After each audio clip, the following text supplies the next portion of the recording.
Here's another practical tip you won't typically find in textbooks. It's called active listening.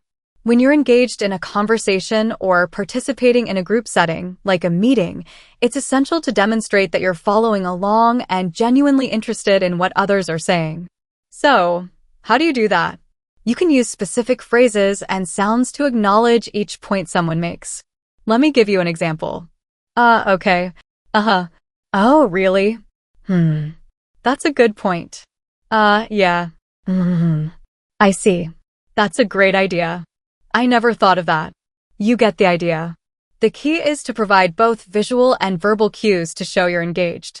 For instance, nod your head occasionally, not constantly, but at appropriate moments, like when someone finishes a thought or makes a point. Additionally, use verbal affirmations to show you're following along. Instead of saying, I understand, which can sound a bit formal, try phrases like, I see. Yes.